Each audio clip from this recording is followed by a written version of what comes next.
Hey guys, it's me Sian and welcome to the channel where we choose to be our better self day by day as we pursue our most authentic path inch by inch. And for today's video, I'm going to be sharing some tips for incoming accountancy freshmen or incoming ABM students, or even when you're already in your grade 12 or the second year, senior high, and or maybe you're already enrolled in the College of Accountancy. Then for sure these tips will be also helpful for you. However, if you're not an accountancy student, don't go just yet, because some of the tips that I'll be sharing might also be useful for you and for your studies.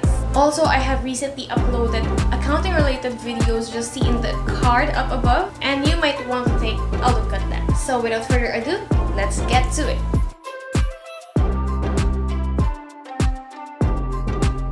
For the first tip, this is very important kasi I realized this later on when I was already reviewing for the board exam. And that is to know your study habits and optimize yourself for studying. Bago ang lahat, you should know that when you enter college, you will be doing a lot of studying. For you to save time and for you to be effective in your learning or in your studies, then dapat early as now, you have to know what are the effective study habits for you. You must also know what type of learner you are, kasi we have visual learners, auditory learners, kinesthetic learners, or those who learn from reading and writing.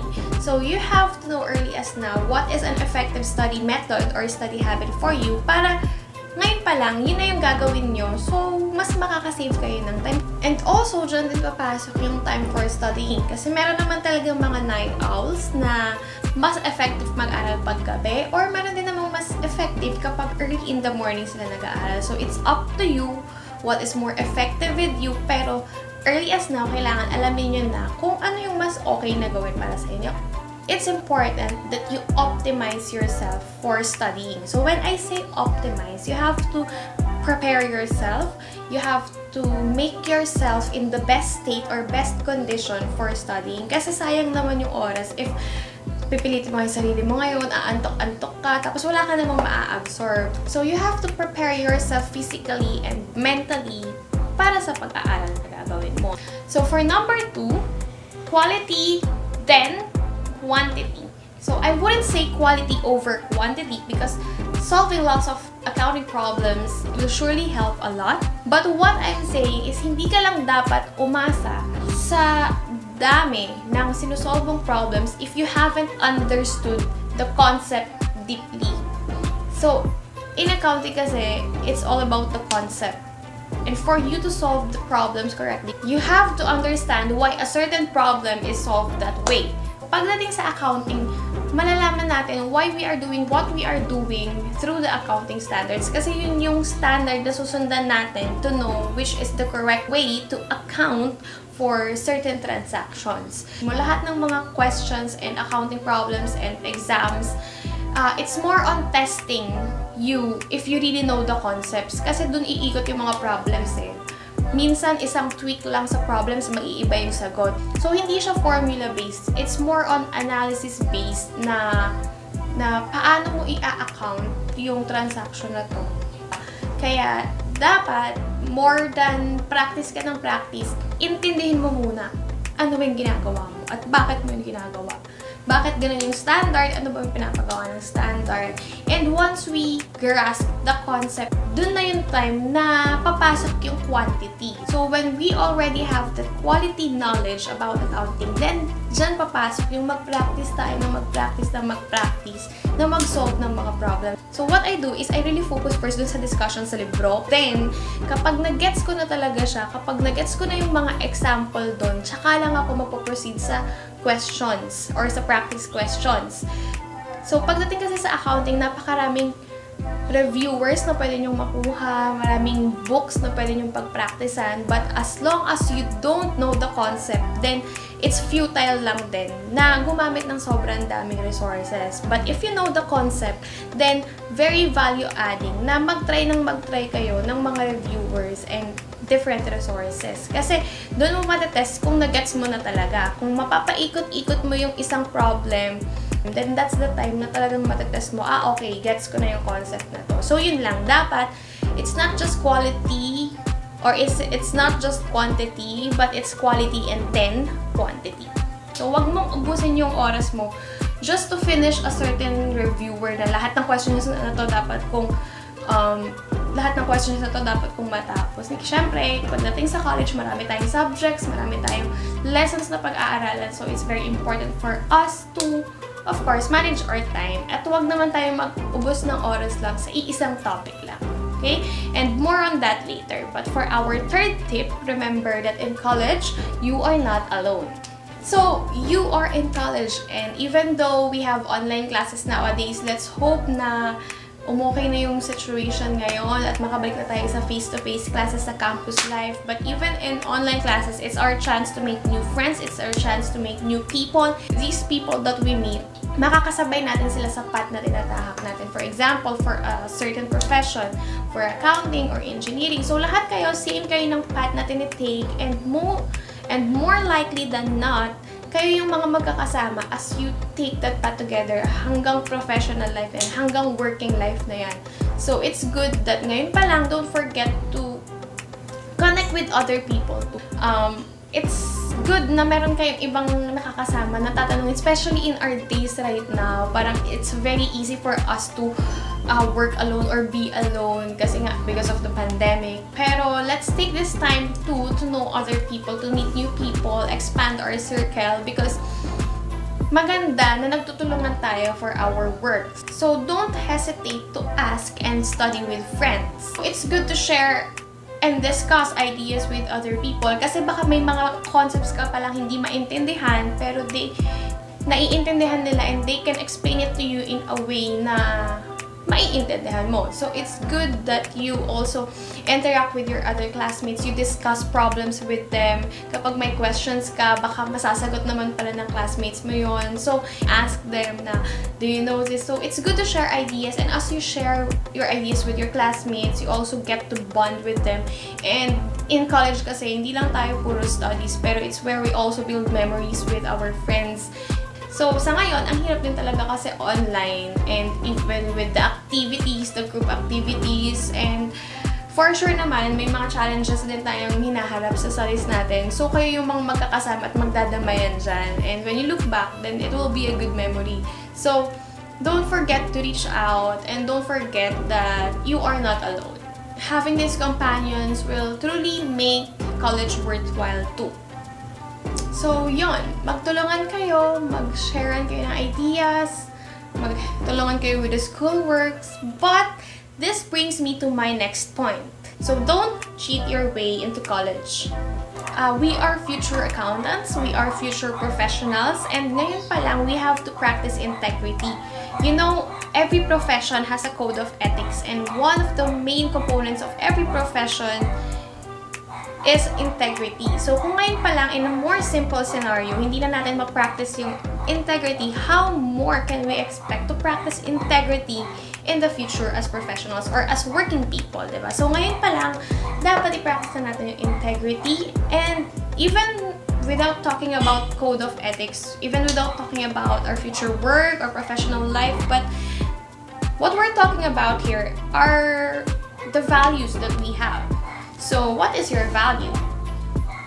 Diba? Parang, would you cheat just to pass? Is that the cost of your integrity? I think it's also a disservice to yourself if you just cheat your way out of college. So, I hope that we remember we're in college to build our knowledge, to build our expertise, and to be the professionals that we want ourselves to be. Kaya ngayon pa lang, it will be good if we practice the values that we want to see in ourselves in the near future, diba? Yung good values that we have will be our little contribution to the community or to the society. So, why don't we try to contribute a little in building a good society, a community, and an environment of good values? Diba nagagalit na tayo sa mga corrupt leaders? Then, let's start with ourselves to not be corrupt and have integrity. Okay, so for my next tip will be all about systems. I'm reading a book right now which is entitled Atomic Habits by James Clear, and he said in the book what he learned from Scott Adams. Goals are about the results you want to achieve, and systems are the processes that lead to those results. So goals are good for setting a direction, but systems are the best for progress. Winners and losers have the same goals. What differentiates between these people is really the system that is in place. So dito papasok for us yung system that we need to build for us to achieve the goals that we set for ourselves. So number one for me is scheduling. I am a planner type of person, and what I do to be more effective is to write down my to-do list. So I write my to-do list for Monday, for Tuesday, for Wednesday, especially when exam week. Siyempre, ang dami mong aaralin for the exam week. Minsan kailangan mo mag-catch up ng mga hindi mo pa naaral before. And what I do is I really schedule them na ito yung kailangan ko tapusin this week, ito yung kailangan ko tapusin this day, tomorrow. And sometimes, hindi mo naman talaga masusunod siya. Minsan kasi nag-overestimate ako pagdating sa scheduling ng task. Pero it really helps me to know what I need to do when I write it down. And there's also a psychology on it na when you write down your task or all the stuff that you need to do, it will make you more effective. So, writing it down gives you kind of a structure of what you need to do. So, minsan kasi kapag iniisip lang natin, pag nasa isip lang natin, okay, ito yung gagawin ko, ito yung mga dapat kong gawin, ito yung mga dapat kong tapusin. Hindi siya organized. So, medyo lito rin tayo what we need to do. But when we write it down, mas nakakatulong siya kasi mas nagiging organized tayo, and it will be more effective for us to know which task to do next. Also, dito rin papasok yung prioritizing. And dito papasok yung Eisenhower matrix. Sana tama yung basa ko. But basically, it's this matrix na you have to group your task according to what is important and what is urgent. So, for those that are important and urgent, you have to prioritize them and do them agad-agad. Kasi nga, importante yun at urgent siya. Pero for those that are important but are not urgent, then you can maybe schedule it later. You have to create a plan or schedule a time when you'll do it.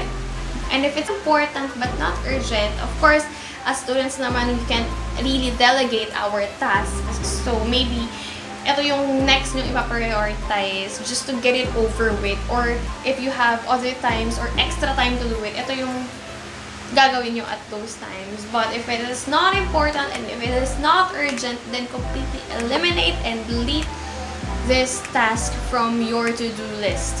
When you really establish your system, dadalhin mo na siya even after graduation. And yung discipline mo, mabibuild. And if you cannot rely on your motivation, then you can definitely rely on your discipline and your system. So, I hope that even as early as now, you start building systems. A good system, not a bad one. Okay? In line with this, we talk about systems. Now, for my next tip, let's talk about goals. And what I want to tell you is for you to aim high. That's it. Aim high. I won't say that have a goal because I think we all have a goal. Pagpasok mo pa lang sa college, hindi mo man siya consciously decide, but actually you have a goal na gusto kong makapasa ng exam na to, gusto kong makapasa ng first year, gusto kong makatungtong ng second year, ayokong ma-drop, gusto kong graduate, gusto kong magka-work. So, definitely, if you really look into it, meron kang goal. But sometimes, the goal that we have is actually hindi na natin pinag-isipan na goals. Na it's a very standardized and general goal na kailangan kong pumasa, kailangan kong graduate. But what I really want to tell you is to aim high. To really be intentional in your goal. So for this, I like to share a quote that is attributed to a psychologist named Norman Vincent Peale. And he said that you have to shoot for the moon. Even if you miss, you will land among the stars. Taray! So, actually, it's a very good quote because if we aim high, at least if we fail to achieve that high goal, pabagsak tayo sa magandang goal pa rin. So, our choice will not be between passing or failing, but mag-aim tayo na, for example, I aim to have the top score. I aim to get a perfect score. So even if you miss that goal, pasado ka pa rin. So ang option mo is not to pass or to fail, but yung option mo is to get a good, very, very good score. Or if not, then at least you pass. And let's not just aim for us to pass or for us to graduate, but you can have as a goal to be an accountant, to be a CPA, or whatever goal it might be.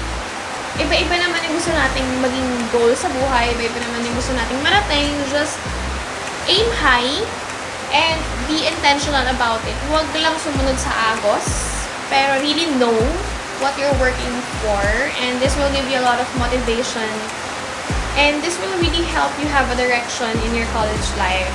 So it's up to you what your goal is, but you have to keep moving forward. You have to give your best shot at it. You have to aim high, and even if you fail, at least you land amongst the stars. You're a star! And this brings us to our last tip for this video, which is to remember to enjoy the journey. We have to love the process. The late night moments, the puyat moments, the aral moments, the napakadaming ginagawa moments, the minor na pa-major moments. We have to have that mindset of getting the best out of it. Whatever is happening right now, whatever we have right now, it will all come to pass. Whatever we are looking forward in life, the goals that we want to achieve, the systems that we want to build, all of that will happen. I know that you will achieve those things, especially if you really work hard for it. And all of that will happen in the future. But what we have now, what we have right at this moment is this time, the present moment. Minsan kasi we take a lot of things for granted and gina tayo na tumanda, graduate, pumasa sa exam, maging ganito, ganyan, ma-achieve yung life that we want. Let us remember, just remember that today only happens once, and let's enjoy what we have now. Parang hindi na natin kailangang antayin pa yung bukas, hindi na natin kailangang antayin pa yung katuparan ng mga pangarap natin for us to be happy, for us to enjoy the present moment. So let's just enjoy what we have right now, even the challenges. So, i-love na natin kung ano yung meron tayo ngayon, kung nasan tayo ngayon, what we are doing right now, while we are working for the life that we want. Remember to enjoy the journey, to enjoy the process. Let's just love and trust the process. Yun yung sinasabing love the process. So, at least when we have reached the end of our goals, when we arrive at our destination, additional benefit na lang yun. Additional reward na lang siya that you achieve your goal. When sa process pa lang, sa journey pa lang, na-savor mo na, naging happy ka na, then the achievement of the goal will just be an additional benefit for you. Be grateful for the now while we are still working for the future that we want for ourselves. And that's all for today.